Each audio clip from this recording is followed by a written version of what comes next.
Hello everyone. Let us start with our third session of management accounting. If you remember, in our first two sessions, we have seen what is management accounting, why should we learn it. After that, we have gone into financial statements to understand broadly what is a financial statement, what are the major statements, and in that we were learning balance sheet into the depth. To have a brief recap, let us look at the balance sheet format for once. As you know, balance sheet is basically a statement which shows the financial position as on a particular day. So it has two sides, one is liabilities, other is assets. Asset represents the resources of the organization and they could be broadly categorized into fixed assets, non-current investments and current assets.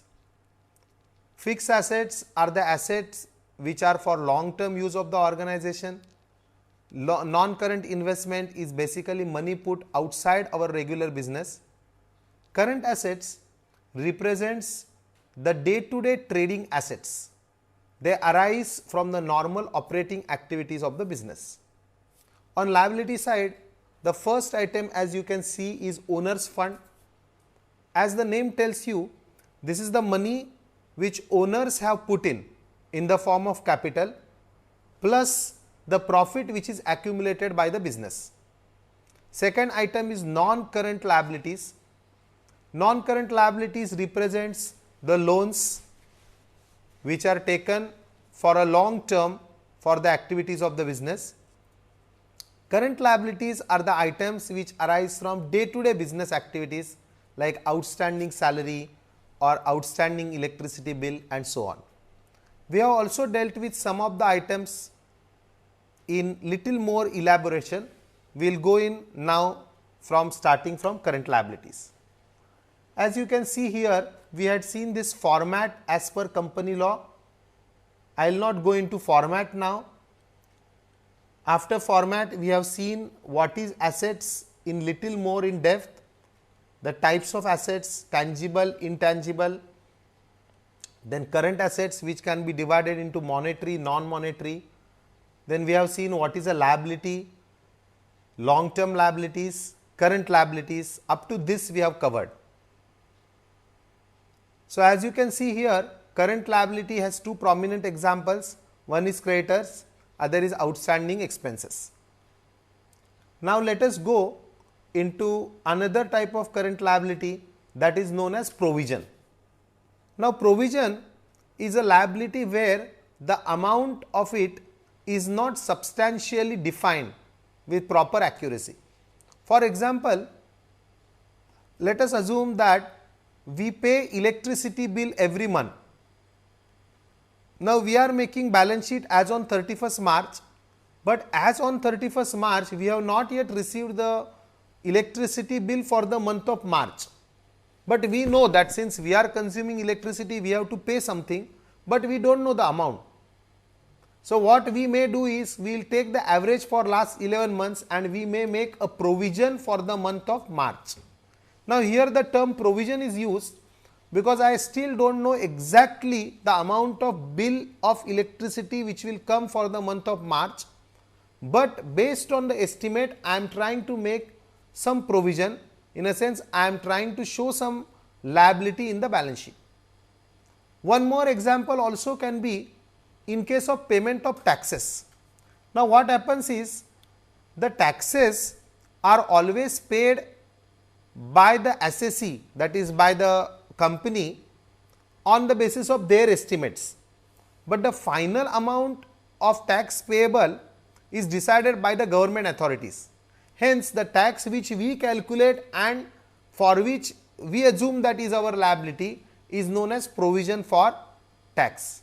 Ultimate decision will come when the government authorities will take a call and make what is known as an assessment. So government officer will say that this is the amount of tax which you are supposed to pay. Then it will get converted into current liability. As long as that does not happen, we call it a provision. Okay. So here you can see some of the examples. So one example is payment of electricity bills, second is provision for tax, third is payment of provision for bonus. Now, in case of bonus or incentive, again what happens is, as at the end of the year, company is not sure how much is incentive payable. As far as salary is concerned, we know how much is salary payable. So, salary which is not paid is categorized as outstanding salary and it is shown as a current liability. But the amount of provision is required to be made for incentive or bonus which may be paid.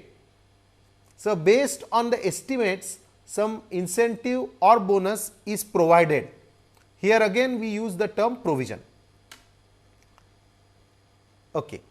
We can also see the fourth item, that is amount which is set aside for writing of bad debts. In case of bad debts, what happens is, when we sell the goods on credit, we assume that customers will pay.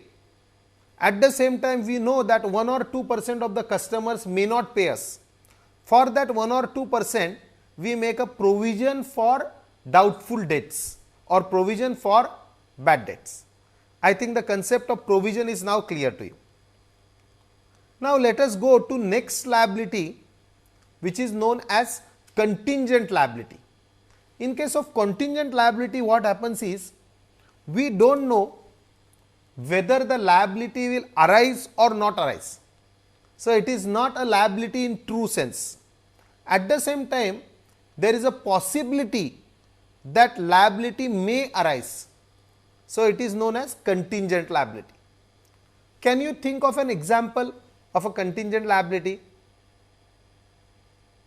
If you give a little bit thought, you will realize that suppose we provide some service to the customer, customer is not happy with our service. So, customer files a suit against us to claim the damages. On our part, we feel that we will win the case and we do not have to pay any damages. But there is a possibility that by chance, if customer wins, we will have to pay some compensation. So, this is a case where a contingent liability will be recorded. As you can see here, there is no actual liability which we accept and which has actually realized. So, we do not show contingent liability in the balance sheet. However, we have to show contingent liability as a footnote to the balance sheet. So, just below the balance sheet, we will make a mention that there is a possibility that liability may become payable, which is known as a contingent liability. Let us look at some of the definitions of contingent liability. As first, you can see it is a possible obligation which may arise from the past events, but it depends on future uncertain event. B, you can see here, it is a present obligation that arises from the past events, but it is not recognized because it is not probable that outflow is enforced.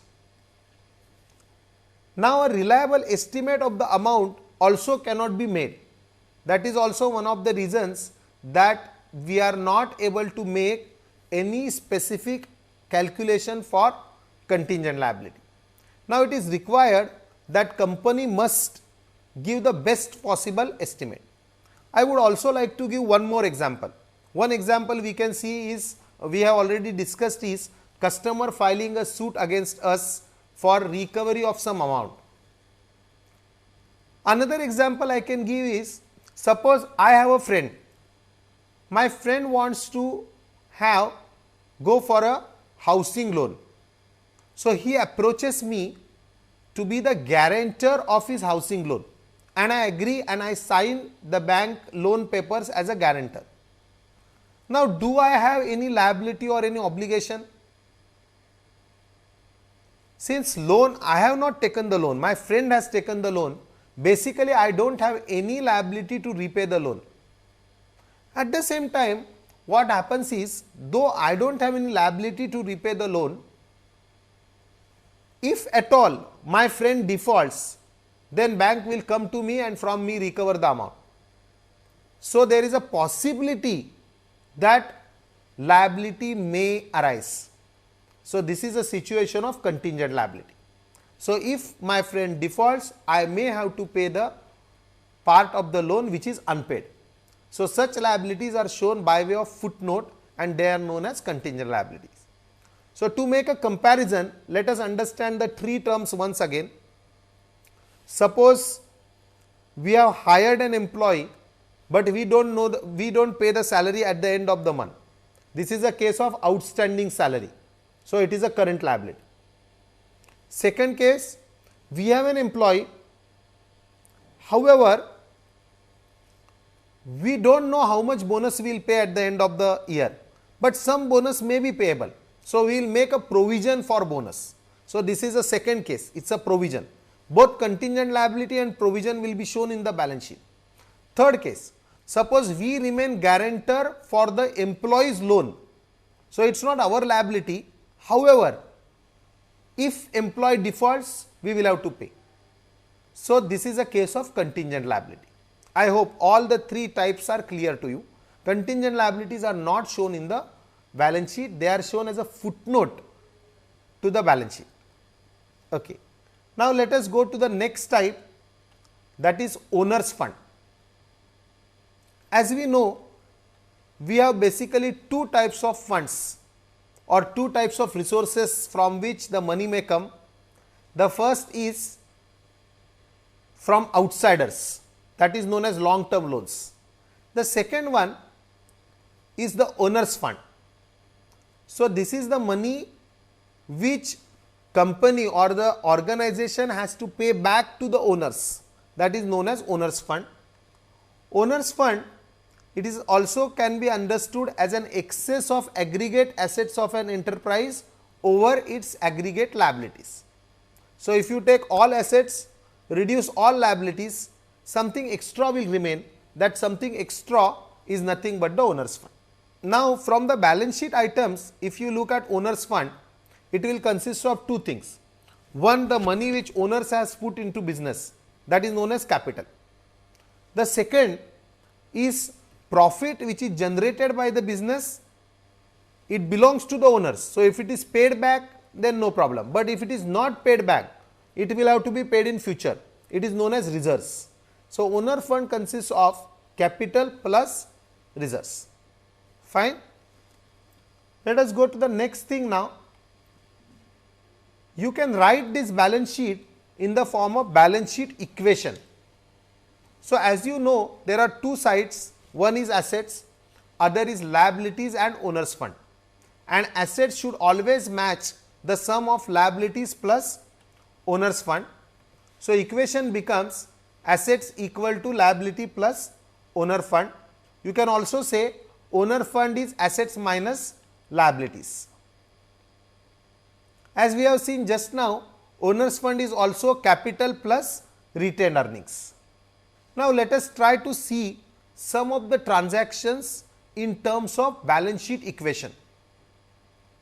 Now, the first transaction which you can see is company borrows from bank. Now, if company borrows from bank, the bank loan will increase and bank loan payable will also increase. Second is issue of shares by the company. Now, give a thought as how will it affect the balance sheet equation. Now, if company has issued shares, capital will increase. In other words, owner's fund will increase and company will get money. So, cash will increase, assets will increase. As you can see here, so it is plus in bank, plus in equity shares. In other words, plus in A and plus in O. Now, let us take the third case. Third case is cash purchase of equipment, or you can also see it as collection of debtors. Now, what will happen here is I get equipment, but I give cash, or I have some outstanding dues from customers. So, customer balances go down, I get cash. So, in both the cases it is more like an exchange of cash. So, what will happen is equipment balance increasing, cash balance or bank balance decreasing, or second case 3B, bank will increase, debtors will decrease. In both the cases it is plus and minus in assets. Now, let us go to the fourth one. Now, in fourth what happens is company repays the bank loan or creditors are paid back. Now, in both the cases what is happening is, as you can see here, loans payable reduce and bank balance reduce, or creditors reduce, bank balance reduce. So, assets are going down, liabilities are also going down. So, you can see in the chart A is also minus, L is also minus. Now, let us go to fifth phase. Now, company pays dividend to the shareholders. Now, first of all, are you aware what is meant by dividend? As company earns profits, it may repay it to the owners. This distribution of profit to the owners is known as dividend. So, whenever company earns profit, its reserves increase or owners fund increase, and when it decides to pay dividend, it reduces its reserves and it pays the money to the shareholders in the form of cash or bank. So, you can see here this is minus in bank and minus in reserves. So, what happens is asset balance reduces and owners fund balance also reduces. Now, let us go to the next. Now, next what happens? Company purchases shares from shareholders and pays immediately. This is a unique transaction. It is also known as buyback of shares. So, when the initially company has issued shares, what company has done is company gives shares and takes money from the owners or the shareholders. In this case, what has happened is company pays back the money, takes back the shares and cancels these shares. This type of transaction is known as buyback of share. Now, you can give a thought as to what will happen to the balance sheet following the buyback. As you can see here, now the equity capital balance will reduce and bank balance will also reduce. So, it is minus in A and minus in O. So, you can see here transaction 5 as well as 6, in both the cases minus A minus O. Let us go to the next one now. Now, next one is liability is converted into equity shares. Example is loan converted into equity shares. Now, give a thought as to what will happen to balance sheet. As you can see here, liability is getting converted. So, liability balance will go down. In exchange of that, I am giving my shares. So, when I give shares, the equity capital balance will increase. So, what will happen is minus in loan payable and minus and plus in equity shares. In other words, minus L plus O. Let us go to the eighth one. Now, in eighth transaction, company incurs new liability to pay the existing liability. Example is creditors are converted into long term loans. Now, this is a case which will happen when company does not have enough money to pay their liabilities. So, suppose I am a company, I have purchased goods on credit. So, creditors arise, but I do not have enough money to pay them. What I may offer them is, okay, I can't pay you immediately. So, instead of keeping the amount pending without interest, let us convert this creditors balance into loan. We will start paying you interest on time. So, creditors get converted into loan. You can see it here. In this case, what will happen is minus in creditors and plus in loan payable. In other words, it is an exchange of liabilities. So, plus and minus both happens in liabilities. I would like to give you one more example also. You might have heard of the term debenture. Now, what is a debenture? Debenture also is a type of loan which company takes, but typically loan is taken from a bank. In case of debenture, what happens is company distributes its debentures to many people, and from many people it takes money in the form of loan, and it takes money and gives debenture certificate. So this transaction is known as issue of debentures. Now here what may happen is, for many people company has some amount which company should pay, it is unable to pay. So what it may do is, instead of that loan, it may convert that loan into debenture. So again exchange of liability, loan gets converted into debenture. Okay, let us see the ninth transaction now.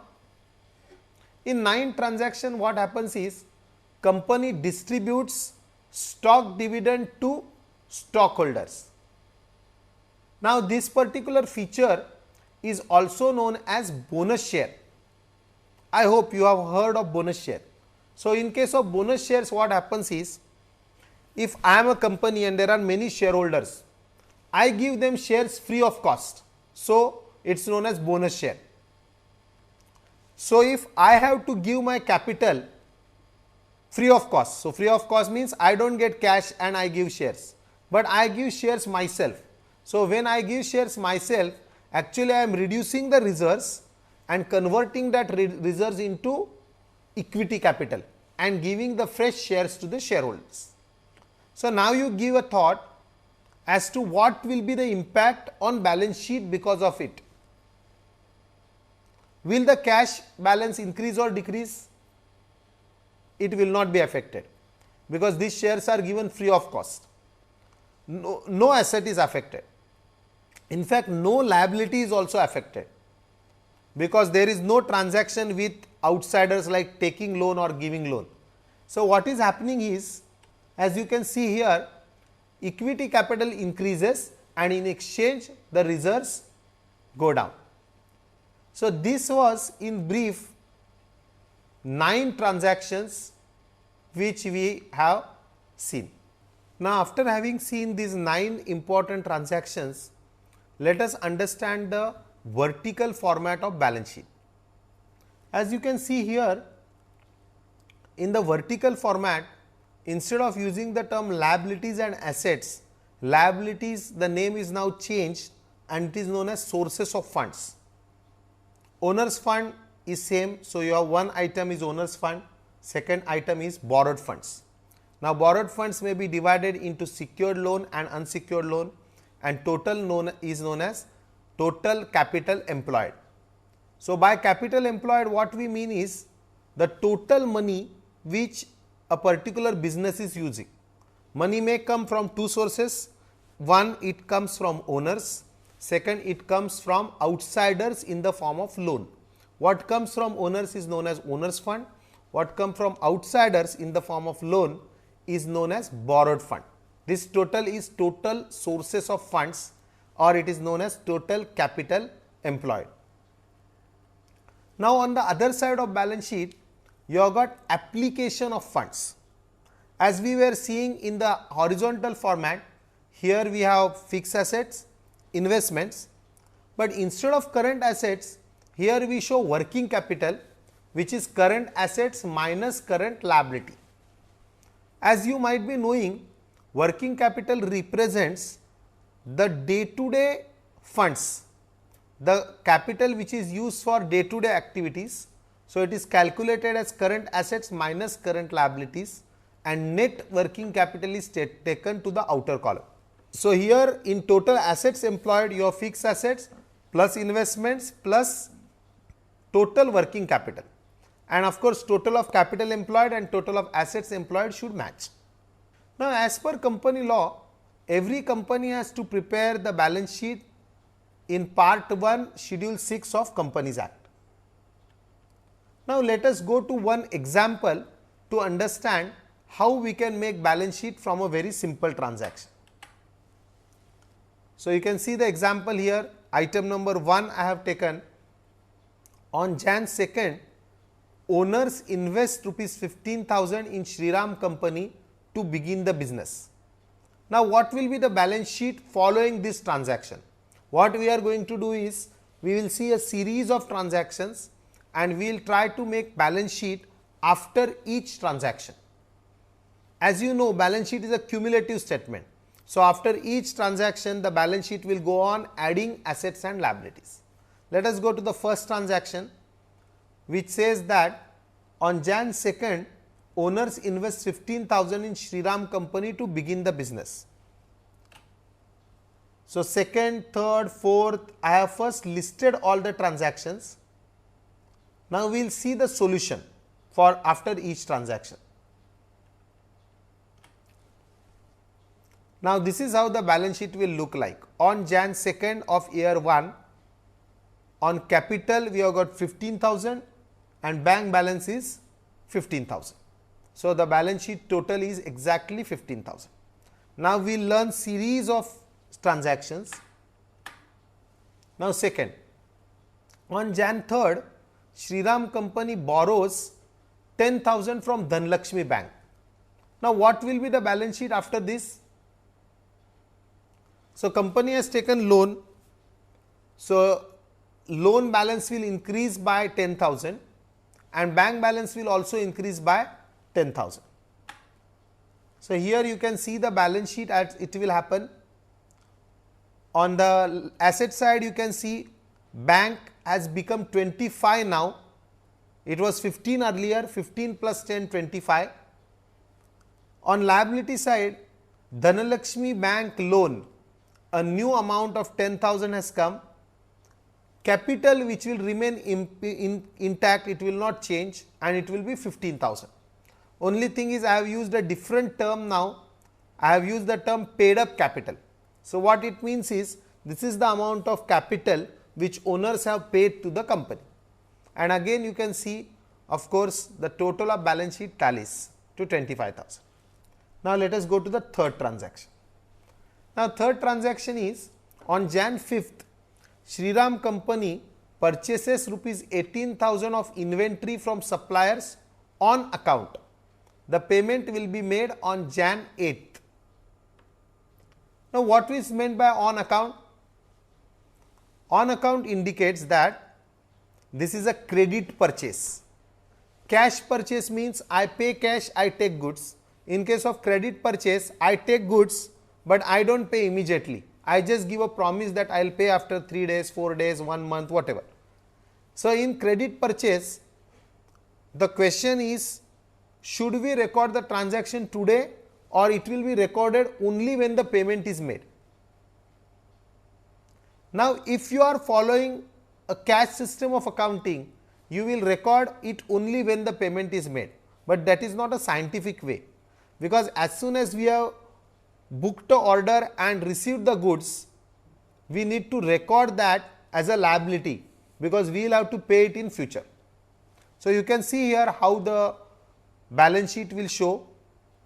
Now, since the goods are purchased on credit, it will be shown in the balance sheet as accounts payable, and goods which have come in will become the inventory of the concern. So, this is how the balance sheet will look like. You can see here inventory is shown in italics because it is a new item, inventory 18,000, accounts payable, it is also known as creditors, they will also become 18,000. Other items on assets and liabilities remain unchanged.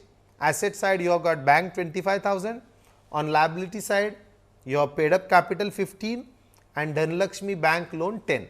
These items will remain unchanged. I hope you are getting it, because now slowly the balance sheet is getting built up. What happens is balance sheet is a cumulative statement. So, when you have transaction number 2, it does not happen that you just record transaction number 2. You have transaction 1 effect plus transaction 2, plus transaction 3 and so on. So, the size of balance sheet goes on increasing. All the earlier assets and liabilities you will continue to show. Let us go to transaction 4th now. Now, the 4th transaction is on Jan 9th, Shriram Company sells the inventory that was costing rupees 6,000, but it sold it for 8,000 and the sale has happened in cash. So, now you can give a thought as to what will be the change in the balance sheet. it is obvious that we have sold goods for 8,000. So, 8,000 worth of goods come in. I think 8,000 worth of cash comes in, that is very clear. As far as the goods is concerned, goods of 6,000 go out, because goods of 6,000 are sold and we got back 8,000. So, cash will increase by 8, goods will reduce by 6 only. So, there is a difference of 2. Now, where will you show this difference? So, what has happened is, we have earned a profit of 2,000, because goods of 6 are sold for 8. So, there is a margin of 2,000 which we have earned. In the balance sheet, this profit will be shown as reserves. Reserves means the accumulated profit which is earned by the company and kept in the balance sheet. Now, let us see how the balance sheet will look like. So, you can see here my bank balance has increased by 8. So, from 25 it has become 33. Inventory from 18 gone down by 6. So, it has become 12. Both the items have shown changed. So, they are shown in italics.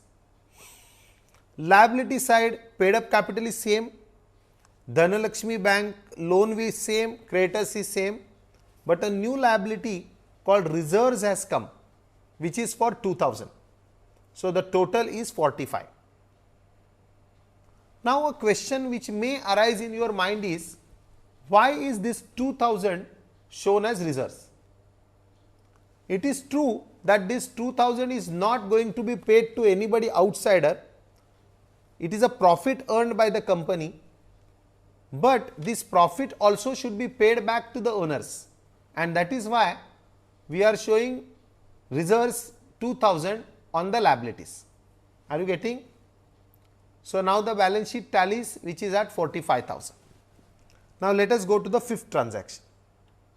Now, here as you can see, on Jan 10th, company has paid for the inventory which it purchased earlier. I will just take you back.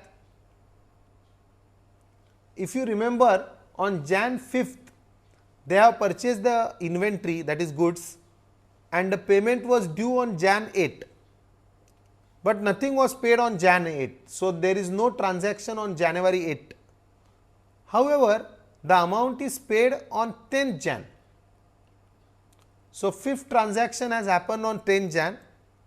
One thing you should keep in mind, that just because the payment was due, we have not recorded anything. Now, the company has actually paid the amount to suppliers. Now, what will be the change in the balance sheet?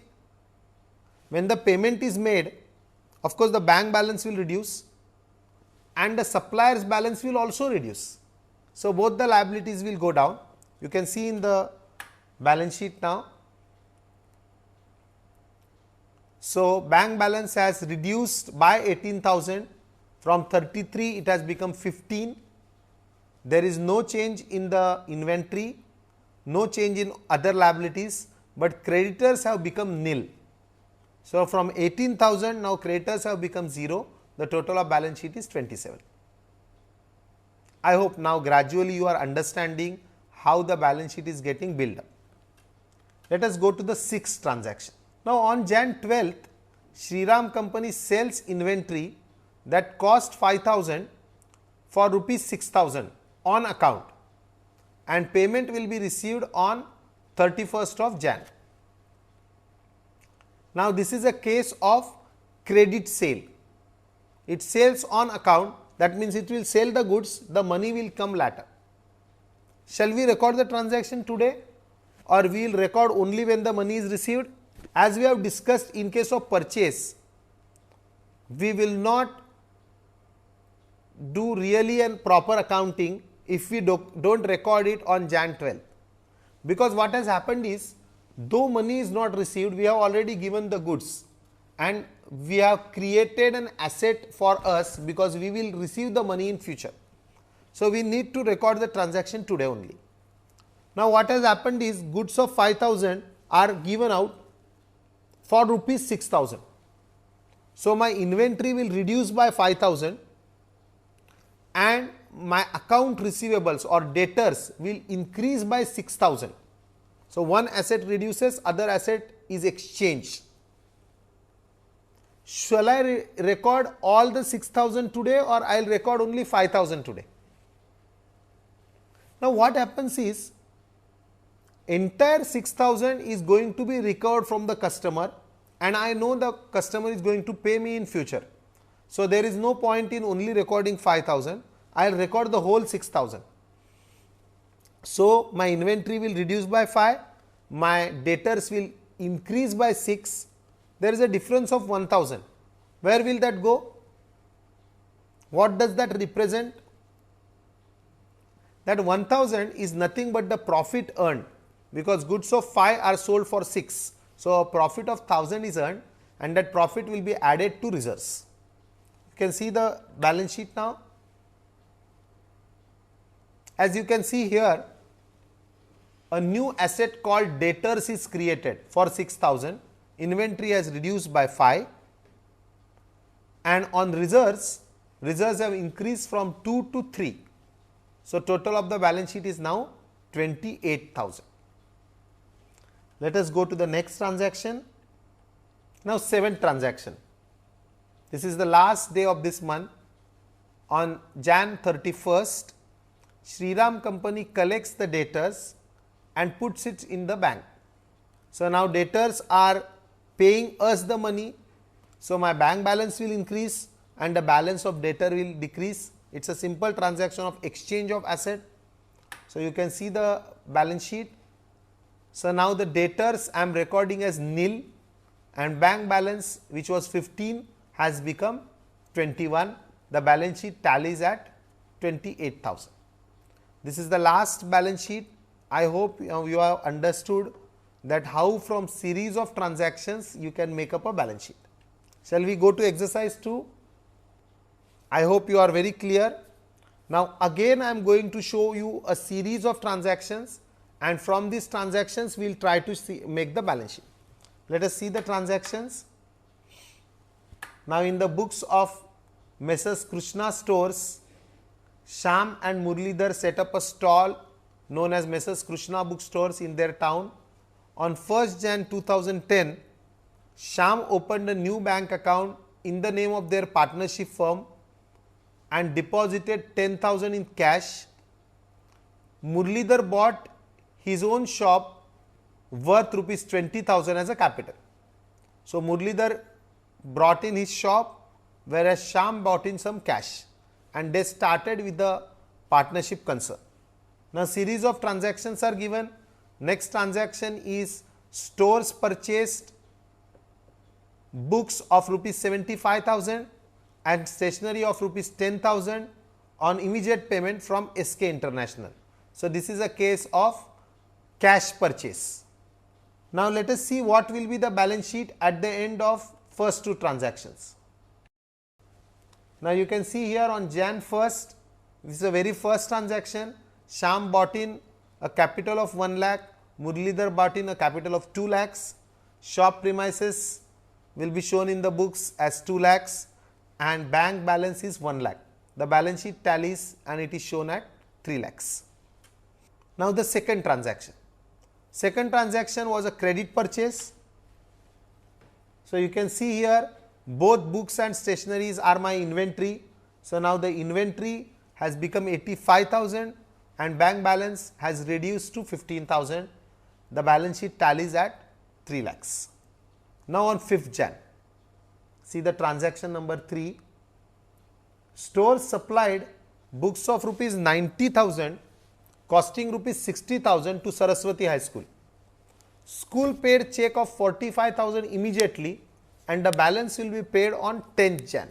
So, what has happened is goods of 60 being sold for 90. So, the profit of 30 is earned, but the payment will be made 45,000 today and remaining 45 will be paid after 5 days. Shall we record the entire transaction today? The answer is yes. We have already seen the last time that we do not record as and when the cash is received. Rather, we record the transaction as soon as it happens. Now, in this case, we have sold goods of 60 for 90 and payment is going to come in installments. Let us see the balance sheet effect. So, here you can see what will happen. A new asset is created known as sundry debtors for rupees 45,000. The bank balance will increase and it will become 60,000 and the inventory will become 25,000. So, the total on liability side is 3,30,000, assets is also 3,30,000. Next transaction is on 9th Jan. Now, books costing rupees 45,000 are purchased on credit. This is similar to our earlier purchase, only difference is this is a purchase on credit. So, now what will be the balance sheet after this? Now, sundry debtors, a new liability is created. The capital of Shyam and Muralidhar will remain same. P&L account or the reserves of 30,000 are there because of profits. Sundry creditors of 47 are created and in the inventory now the balance has become 72,000. Shop premises, bank and sundry debtors will remain unchanged. So, total is 3,77,000. Let us see now the next transaction. On Jan 10th, we have received a check of 15,000 from Saraswati High School. So, if you remember the earlier transaction, goods of 60 were sold for 90. Of that 90, 45,000 of payment was received immediately and the remaining was due on 10th Jan, but we have not received the remaining amount, but part of the amount, that is 15,000 we have received from Saraswati High School. So, what we will do is they represent our customers or debtors, debtors balance will reduce and our cash balance will increase. So, see the balance sheet on Jan 10th, you can see here our sundry debtors have now gone down to 30 and our cash balance or the bank balance has increased to 75. The total of balance sheet remains unchanged because there is only an exchange of asset. Let us see now the last transaction. Now, on Jan 15th, the check of rupees 47,000 is paid to creditors. So, you can see here what will happen is my bank balance will reduce and my creditors balance will also reduce. So, this is the last balance sheet which you can see. Now, my bank balance has become 28 and the item of creditors is not shown in the liability side because the balance has become nil. So, this is the last balance sheet of this problem. I hope you are understanding the flow. Now, what we are doing is we are taking a series of transactions and after each transaction we are making a balance sheet. Now, in real life, company may not make balance sheet after every transaction. They make balance sheet only at the end of the month or sometimes at the end of 3 months and so on. But to make you understand clearly the effects of each transaction, we are actually making the balance sheet after each transaction. I hope you are understanding the effect. Now, let us go to the next thing. Now, we will try to learn little more detail about what is a P&L account. As in the beginning we have seen, the financial statement consists of balance sheet as well as P&L. Now, here we are going to learn in more detail P&L account, its elements and also some of the concepts. Now, first of all, what is a P&L account? As you can see here, this is an account which discloses the result of the working of an entity.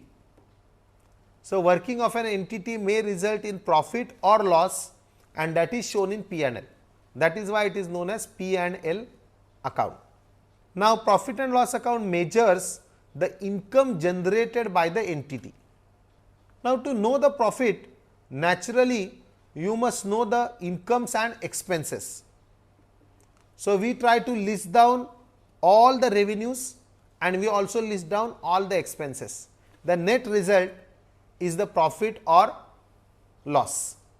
So, a P&L account must show all revenue streams, it must also in detail show all the expense items and the net result, which is net profit or net loss. This is a simple format of P&L. Usually we are starting with the sales. We will reduce the cost of goods sold, which gives me gross profit. Now, what is meant by cost of goods sold? Now, mostly for a manufacturing or a trading entity, when the sales happen, company gives out goods. So, all the cost which is incurred for purchasing, processing, manufacturing, packing of the goods is known as cost of goods sold. In case of service industry, instead of cost of goods sold, it will be known as cost of services. The concept is same. So, we have to create, hire staff, provide certain basic facilities, using them we provide service. That total is known as cost of services. So, sales minus cost of goods sold or cost of services, as the case may be, is known as gross profit. Now, from the gross profit, we will reduce other expenses. These other expenses could be for marketing, they could be for administration, they could be for R&D. We also reduce taxes, and the net amount is known as net profit. You can see here cost of goods sold is shown in bracket to show that it is a negative figure. From sales we will reduce cost of goods sold to get gross profit. From gross profit again we will reduce other expenses and taxes to get the net profit. So, this is a P&L format in short. We will also see more in detail, but this is showing in brief to few items in P&L, so that you understand how the P&L flow is. Now, we can also see a more detailed format of P&L, which is required as per Schedule 6 of Company Act. So, it starts with item number 1, which is known as revenue from operations, which is equivalent to sales in simple terms. Then we show other income, the total is known as total revenue. From total revenue, certain expenses are reduced. Now, expenses have been categorized here. So, first category is manufacturing expenses, which covers these items. First one is cost of material consumed, purchase of stock in trade, changes in inventories of finished goods, work in progress or stock in trade. So, we reduce the purchases, we also reduce the changes in inventories of finished goods, work in progress and even the raw material. Now, next is other manufacturing expenses. So, other manufacturing expenses include items like factory rent, factory power and so on. So, the first heading was manufacturing, the second heading is admin expenses. In admin expenses, you have got employee benefit expenses, administration, selling expenses and so on. After reducing manufacturing and admin and selling expenses, the next item is finance costs. Now, what do you mean by finance cost? The main finance cost is the interest paid for the loans taken. So, when the loans are taken, company has to pay interest, it is known as finance cost. The next item is depreciation and amortization. Now, as you know, whenever company uses its own assets, the value of assets is falling and that fall is known as depreciation. So, we also reduce that depreciation to get the total expenses. Now, from the gross revenue, total expenses are reduced.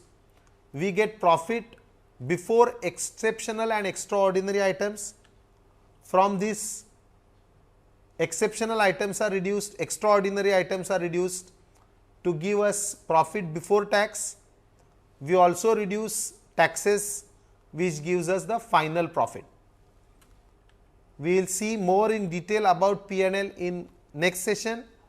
So, right now you can see how is the format of P&L as per company law. We will see some more problems on P&L in the coming session. Thank you.